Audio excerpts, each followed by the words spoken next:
एक सरसब्ज और पुरसकून गांव में एक गरीब धोबी अपनी बीवी मेहरा के साथ रहता था। दोनों मियाँ बीवी निहायत मेहनती और सादा दिल थे। उनका छोटा सा कच्चा घर था और गुजारा बड़ी मुश्किल से होता था। हर सुबह धोबी कपड़ों की गठरी कंधे पर रखकर दरिया के किनारे जाता और शाम तक मेहनत करता। मेहरा घर के काम संभालती और शौहर के वापस आने का इंतजार करती।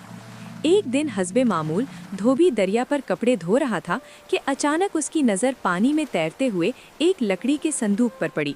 संदूक लहरों के साथ बहता जा रहा था। धोबी चौंक गया। उसने सोचा, ये क्या हो सकता है। तजस्सुस में आकर वो पानी में उतरा और बड़ी मुश्किल से संदूक को पकड़कर किनारे ले आया। उसका दिल जोर जोर से धड़क रहा था। जब उसने संदूक खोला तो अंदर का मंजर देखकर उसकी आंखें हैरत से फैल गईं। संदूक सोने के जेवरात, हार, चूड़ियां और सिक्कों से भरा हुआ था, लेकिन हैरत अभी बाकी थी। जेवरात के नीचे एक छोटी सी शीशी रखी थी जिसमें सुनहरी रंग का तेल भरा हुआ था। वो तेल हल्की सी रोशनी बिखेर रहा था, जैसे कोई जादुई चीज हो। धोबी फौरन वो संदूक उठाकर घर ले आया। मेहरा ने जैसे ही सोना देखा तो खुशी से उसकी आंखें चमक उठीं। ये सब कहाँ से आया? उसने हैरानी से पूछा। धोबी ने सारी बात बताई। दोनों कुछ देर तक सोने को देखते रहे जैसे ख्वाब हो। फिर मेहरा की नज़र उस चमकती हुई शीशी पर पड़ी। ये क्या है? उसने पूछा। उसने ढक्कन खोला। खुशबू अजीब सी थी, जैसे किसी अनोखी चीज की। मेहरा ने तजस्सुस में आकर थोड़ा सा तेल अपने बालों में लगा लिया। चंद लम्हों में एक अजीब मंजर सामने आया। उसके बाल आहिस्ता आहिस्ता लंबे होने लगे और होते होते जमीन को छूने लगे। बाल पहले से ज्यादा घने, चमकदार और खूबसूरत हो गए थे। दोनों मियाँ बीवी हैरान रह गए। ये तो जादुई तेल है, धोबी खुशी से बोला। अब उनके जहन में एक नई सोच आई। उन्होंने फैसला किया कि इस तेल से लोगों के बाल लंबे करके पैसे कमाएंगे। चंद ही दिनों में गांव में ये खबर फैल गई कि मेहरा के हाथ में ऐसा जादू है कि वो सर पर हाथ फेर दे तो बाल लंबे हो जाते हैं। गांव की लड़कियां कतार बनाकर उनके घर आने लगीं। मेहरा हर लड़की के सर पर थोड़ा सा तेल लगाकर हाथ फेरती और बदले में पैसे लेती, और वाकई सबके बाल लंबे और खूबसूरत हो जाते।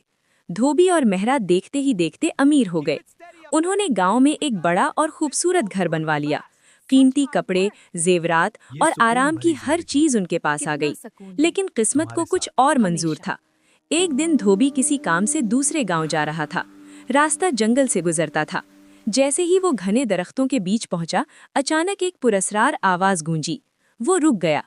ऊपर देखा तो एक जिन दरख्त की शाख पर बैठा था। उसकी आंखें चमक रही थीं। जिन ने सख्त आवाज में कहा, तुमने मेरा संदूक क्यों उठाया और बगैर इजाजत मेरा सामान इस्तेमाल किया? धोबी के हाथ पांव कांपने लगे। वो घबरा कर बोला, मुझे मालूम नहीं था ये आपका है। मुझसे गलती हो गई, मुझे माफ कर दें। जिन ने कहा, मैं तुम्हें एक शर्त पर माफ करूंगा। जिन जिन लड़कियों के बाल तुमने लंबे किए हैं, मुझे उन सब के बाल ला कर दो। मेरी बीवी को लड़कियों के लंबे बाल बहुत पसंद हैं। ये सुनकर धोबी के होश उड़ गए।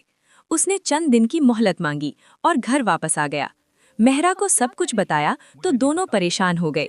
वो पछताने लगे। काश हमने बगैर तहकीक के संदूक न खोला होता। काश उसे दरिया में वापस बहा देते। मेहरा रोती हुई गांव की लड़कियों के पास गई। उसने शर्मिंदगी से कहा, मुझे तुम्हारे बाल वापस चाहिए और ये अपने पैसे भी ले लो। लड़कियां हंसने लगीं। तुम पागल हो गई हो क्या? मेहरा रोती हुई घर वापस आई। परेशानी से उसका दिल जोर जोर से धड़कने लगा। वो चीख उठी और अचानक उसकी आंख खुल गई। वो अपने सादे से कमरे में बैठी थी। सुबह की रोशनी खिड़की से अंदर आ रही थी। वो सब कुछ सिर्फ एक ख्वाब था। मेहरा ने गहरा सांस लिया और शुक्र अदा किया कि वो सिर्फ ख्वाब था। प्यारे बच्चों, इस कहानी से हमें ये सबक मिलता है कि बगैर तहकीक के किसी की चीज उठाना या खोलना नुकसान का सबब बन सकता है। लालच इंसान को वक्ती खुशी देता है, मगर अंजाम अक्सर परेशानी होता है। हमें हमेशा ईमानदारी और सब्र से काम लेना चाहिए, क्योंकि असल कामयाबी मेहनत और सच्चाई में है, जादू में नहीं।